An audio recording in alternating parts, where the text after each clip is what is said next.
Hi guys, welcome to Self-Care Sunday. On this episode, we're going to be talking about Black men in America, the Black experience.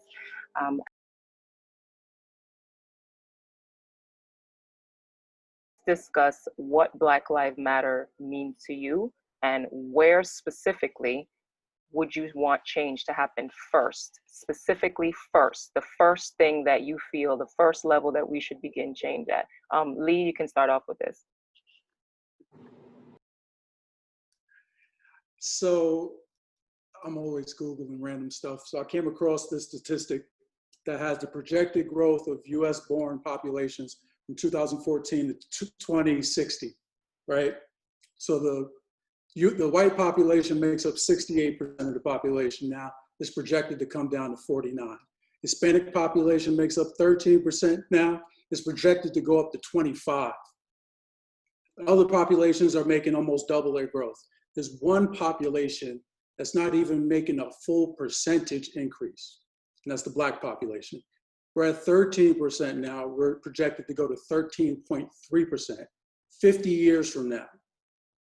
So that means that, and there was another Senate investigation that found that the average Black household is worth about $17,000 in total, household in total, $17,000, compared with a white average household net worth is comparatively $170,000. So that means on average, our families are worth about $17,000. And we only make up 13, that means in 13% of the population, that's the average amongst all of us. And with about 70% of the population, the average for white Americans is 170,000. So that shows you where the distribution of power is. You know what I mean? Because money is power, is really what it comes down to. Money gives you political influence. So from my perspective, I think that the key need that we need is economic opportunity. And that comes from increasing productivity. And you increase productivity by empowering the education system in minority and Black communities. You know what I mean? We need real world skills that are preparing us not for the jobs of yesterday or today, but for the jobs 20 years from now, 15 years from now, 30 years from now, you know? And so in my opinion, I think that the thing that we should focus on right off the bat is economic inclusion. And I think that comes from empowering people through education, really is what it comes down to. And I think those two things go hand in hand. And that's why I put them together, is because, you know, you need people to be trained in the skill sets in order to get the job so that they can be qualified for those future jobs. But you also need the other piece of it, which is ensuring that they're included in a piece of that economic pie, whether it's as an entrepreneur or whether they're applying for a leadership position in a municipality or for a major corporation. You know what I mean? That's my spiel. Can I go real quick? Yeah. So sports guy, what I want to see is that the major athletes start to use their power, okay? And start to say, you know what? We're not going to play this game this Sunday because we need actual legislation to move forward, because that's real power. When you shut down America, especially their entertainment value, we know how much money goes into viewing sports on a regular basis. So this idea of the NBA coming back and being in this bubble in Orlando, to me, is spectacular. Because if my man LeBron gets these guys on the right page, I really think that's some real heavy things come out of it. You know, we're fortunate to have the commissioner in the NBA, which he's progressive and he's listening to the players. And then I would like that to trickle down to the college athletics, and, you know, the players start to value their worth and to show America that they're not just going to reach for the dream of making it to the big league, but they're going to use the education to make it really worth something. So the other venue or avenue that I think could be huge is if the Olympics get to go forward next summer and those athletes come out from the shadows, because especially track and field being like the highlight sport of the Olympics, those guys don't make a lot of money unless you're the big dog. So if they use this moment in time and the platform to really say some damning statements, you know, if we can use sports, which is one of the connecting tissue in America, it could really start to push the conversation forward. So I'm hoping to see some energy coming out of that arena. Thank you. Anyone else? Where do you feel change should begin first? So for me, the Black Lives Movement, to me, is the beginning. It's the beginning to push the movement of a whole host of things that we need to accomplish and get done to ensure that we have a seat at the table. What does that mean? That means that, like, we do need a Black agenda, you know? A lot of folks are talking about reparations, money, and stuff like that. Yeah, that could be a starting point, but I want bigger things to be into effect, like power, like us getting to, you know, winning seats on city council, us winning seats on the state level, mayorships, governors. Black people are we're not governors. We have very few governors in American history. Very few governors. We need that. We need to have that to happen. Community reorganization, where, like, I think it was Howard or the other somebody else who said that, we need to have more of a better educational system, financial education, economical plan that is inclusive for Blacks. That could be entrepreneurship, whatever have you. And this is how we're going to start to effectively make change. And this is how we're going to start moving things forward. From this moment in time, that's what the Black Lives Movement means for me right now. And we're already starting to see change already on the state level when they're starting to pass legislation. I think the federal level is going to be next. And then that's how we start getting it going. I want to add something to what Lee said earlier about the Black population at 12.5%, which is almost like stagnated. One of the things I thought you would add to that was our spending power. The proportion of wealth, Black family versus white family that you just quoted, I'm familiar with that. But what we spend, we spend double. The point I'm trying to make is this: we as Black people, this is one of the change we have to make. We, generally speaking, we tend to have a consumer mindset.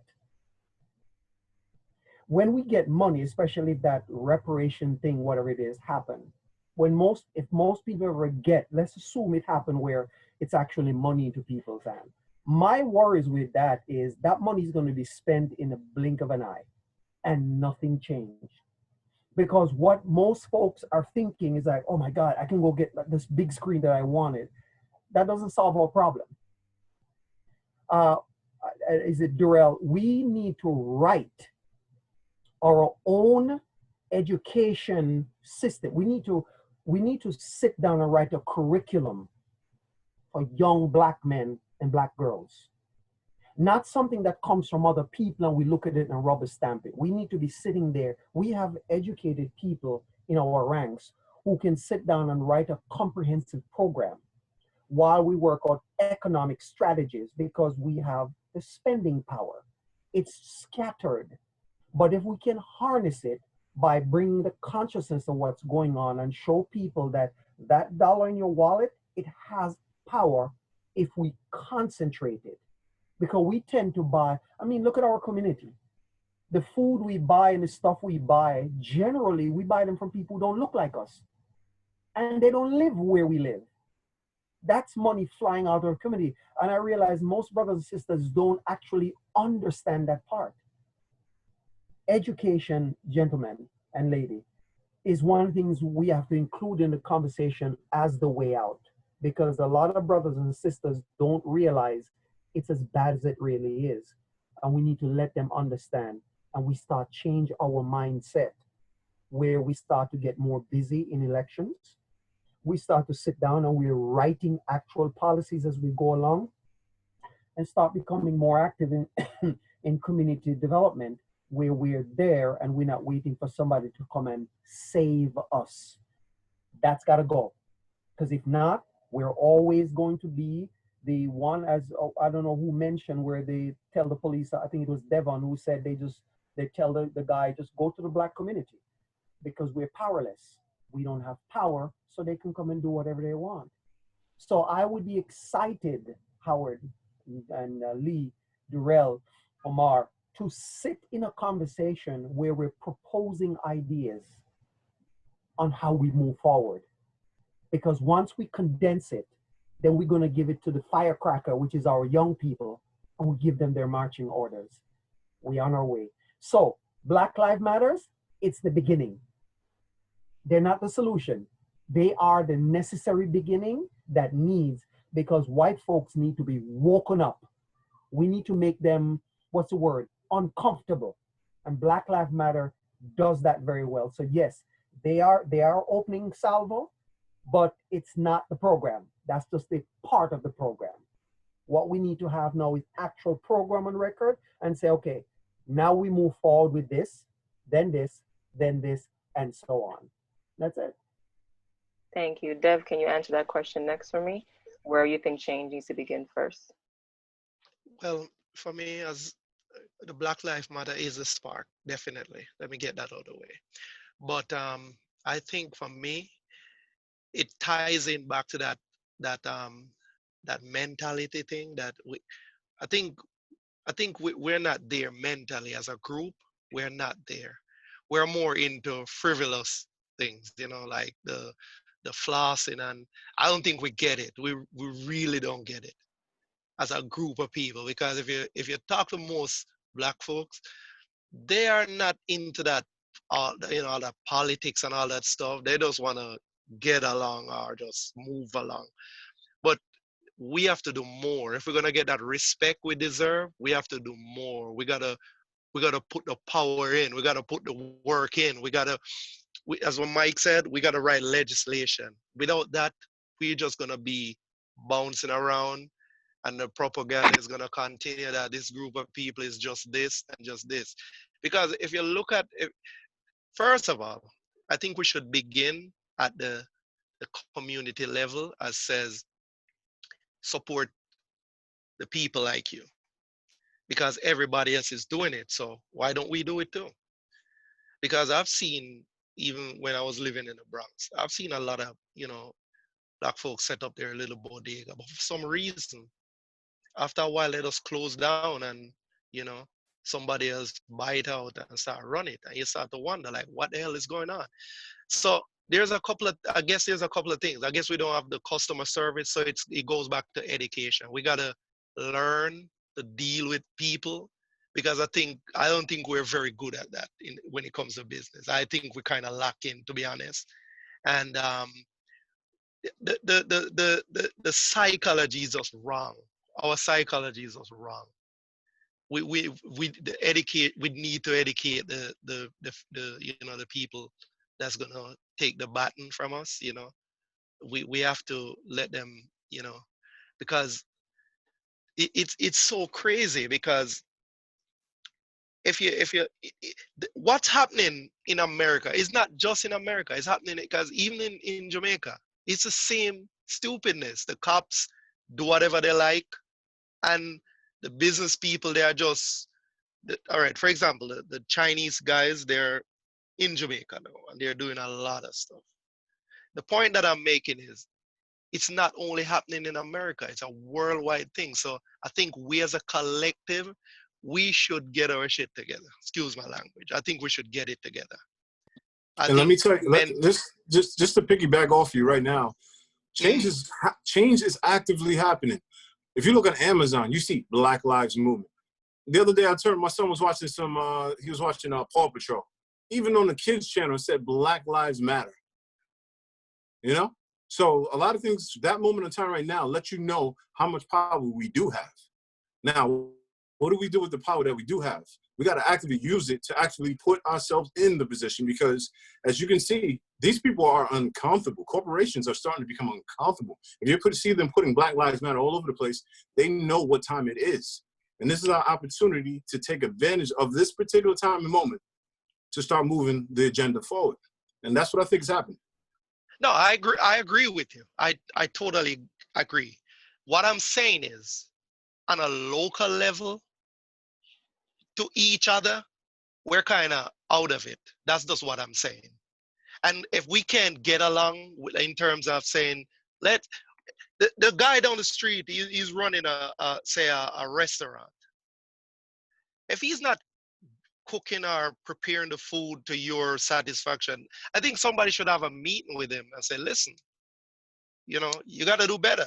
You don't just give up on him and say, you know what, screw this dude and move on to the next, you know. So I totally agree. The changes are made. There's big changes, you know. There are people that saying Black Lives Matter that I wouldn't expect to be saying that. There is changes, but there's still work to do. And it has to be on the people-to-people basis. Awesome. Thank you. Omar, what about you? Where do you think change needs to happen first? You guys pretty much essentially said it, education. And I think one thing I've noticed as an educator, remote learning was difficult. So I'm not sure if you guys had kids who was going through remote learning. As a teacher, having a child, having to be daddy daycare and having to teach lessons was really tough, really tough. But education, and the reason why I say that is because I think it brings acknowledgement to the fact that education may not have been a staple in the household. It may not have been of importance. And I think if we want to armor, the next generation, we want to do all these things, it has to start within the foundation, within the four walls, which is your home. Educate your children. Have them have that, that want to learn. So when they get to school, it's second nature. Because me as an educator, I can tell you how many times during this course of intentional virtual learning, I'm giving my scholars, lessons on, history, and I'm a writing teacher, and trying to get them wanting to learn. It's a bit difficult when those tools and those things weren't in place. So it's kind of like you're reinventing the wheel all the time, every day, essentially. So I would say education being the staple, being at the forefront, being something that is, I guess, echoed daily, because that's part of it. I believe I was watching this forum, Candace Owens, she was on this forum with T.I., Killer Mike. It was a revolt forum, and she was saying some things that I had to myself research and check up on, but she mentioned something about there were schools in Baltimore where I think she said something about, I think 70% of them weren't able to read at a certain level. And that was a bit disheartening. And then it made me just think about the educational system within New York and how we, test our kids and how we put them through a rigor that's not really, reflection upon where they live, how they live, and the people that they put in front of them. They don't look like you. They don't look like us, right? And I think if we're going to have a seat at the table, we need to sit at those tables as well, making sure we are hiring people qualified to teach our kids, our Black and brown kids. So that's my rant on education. Awesome. Thank you.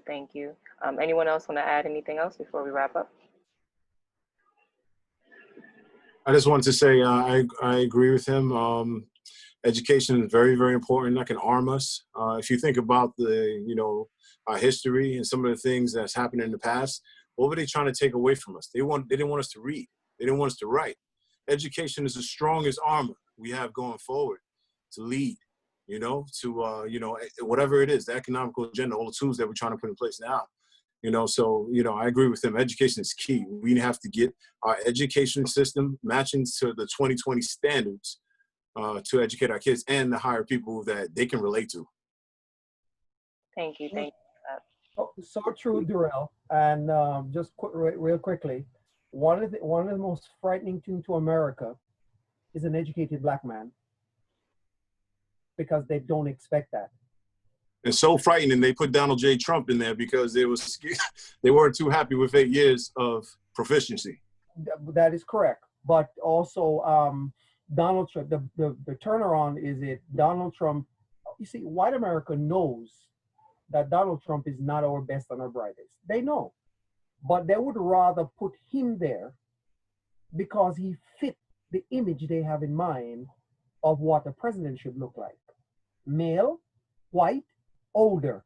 That's their idea. Even if the guy is senile, they don't really care. That's secondary to them. But but here's the thing. Omar made a good point about that. For those of us who have children at home, most parents, because of economic constraint, they have to go get that dollar to keep the roof over their head. They can't engage with their little ones to give them the love of education. So when they go to school, so people like Howard and Omar, who are in the teaching profession, they find kids in front of them who are thirsty. We don't have that.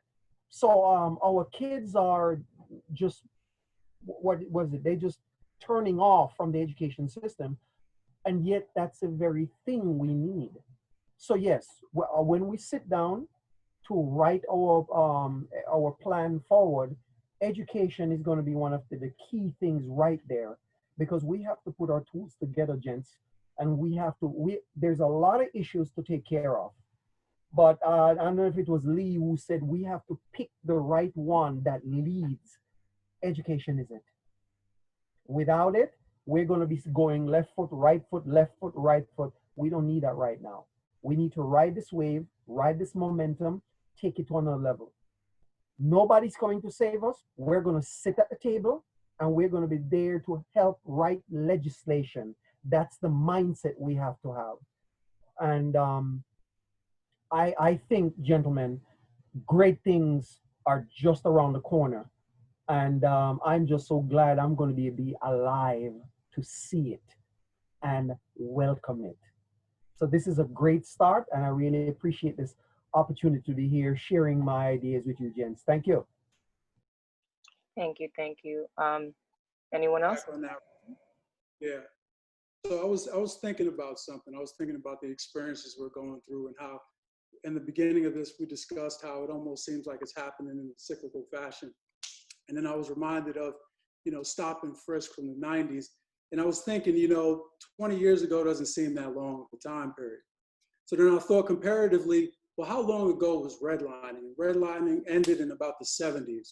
So I'll paint the picture for you. About 20 years ago was stop and frisk. About 20 years before that was redlining. About 6 years before that was Jim Crow. About 50 years before that was the Housing Act and the Reconstruction, where they tore down Black neighborhoods and whatever have you. About, I think it was 30 years before that was Tulsa, was Wilmington, was all these thriving Black communities. And that happened about 20 years after the actual abolition of slavery, right? So this isn't a long span of time that we've come to the point we're at. We've made a huge amount of progress, and we've had really the world's most powerful country in history to fight against as we've gone through these stages of progress. And I think the one key difference that we're all pointing out here is that, and it brings me to this film that was created in the early 1900s, to give you perspective. This is about 40 years after the abolition of slavery. They made this film deliberately, and it was called The Birth of a Nation. And in that film, they painted the African American as a criminal, as a person devoid of morals, as an uneducated. And they did that intentionally to gaslight or indoctrinate a generation of white voters into believing this conspiracy theory that Black people who had newly found their freedom and established their own communities were dangerous. And we need to impose laws that restricted them from their freedoms and liberties. Now we fast forward about 100 years from now, we've got millions of people around the world, white, Black, Middle Eastern, Asian, protesting specifically the injustices against Black people in America. So we're definitely making progress. It's been a long time coming, and to everybody's point, I'm happy to see where it's going. Thank you. Anyone else want to add something? I just want to say I thank everybody on this Zoom interaction that we had this conversation, because it is important that we continue to have this type of conversation to ensure that we are getting where we need to go in life. and to start, this whole, put this whole movement into fruition, into driving some actual concrete, tangible results that can better our community in its entirety. So thank you. Well, thank you guys for all being a part of this meeting. It was wonderful to share your different perspectives. You guys have amazing ideas.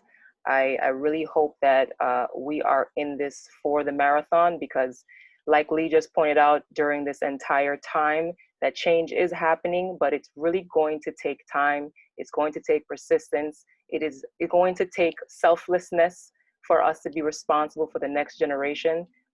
Look at your children, your nieces, your nephews, and the things that you want to accomplish that you have to do for them, and so forth and so on. And I completely agree with you guys that you can all agree that education is the first place that we need to begin.